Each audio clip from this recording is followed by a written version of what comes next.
দক্ষিণবঙ্গে আগামী ৪-৫ দিনের মধ্যে ঢুকবে বর্ষা।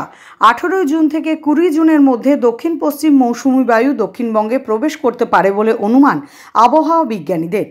অতি ভারী বৃষ্টিপাত হওয়ার সম্ভাবনা বেশি আছে আলিপুরদুয়ার, কোচবিহার, জলপাইগুড়ি আর সর্বত্রই হালকা থেকে মাঝারি বৃষ্টিপাত হবে। দার্জিলিং, কালিম্পংয়েও ভারী বৃষ্টিপাতের সম্ভাবনা আছে। আর মালদা, নর্থ সাউথ দিনাজপুর, উত্তরবঙ্গের এই ৩টি জেলাতে থান্ডারস্টর্মের সাথে বৃষ্টিপাত কোথাও কোথাও হওয়ার সম্ভাবনা আছে। দক্ষিণবঙ্গে আগামী ২৪ ঘন্টায় বিক্ষিপ্তভাবে বজ্রবিদ্যুৎ সহ বৃষ্টিপাত ১-২ জায়গার পরে হওয়ার সম্ভাবনা আছে বিক্ষিপ্তভাবে।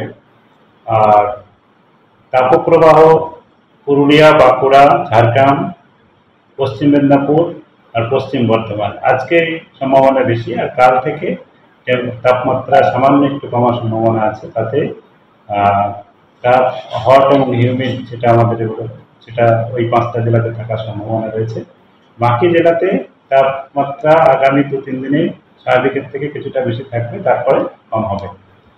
২-৩ দিন পর থেকে বৃষ্টিপাতের পরিমাণ দক্ষিণবঙ্গে বাড়ার সম্ভাবনা আছে, যার প্রভাবে আমরা বলেছি আগামী ৪-৫ দিনের মধ্যে দক্ষিণবঙ্গের কিছু এলাকায়, তার সঙ্গে উত্তরবঙ্গের যেসব জায়গাতে বাকি রয়েছে সেই সমস্ত জেলাতে, যেমন উত্তর দক্ষিণ দিনাজপুর আর মালদা, মৌসুমি বায়ু প্রবেশ করার সম্ভাবনা আছে। বাংলা টুডে নাও।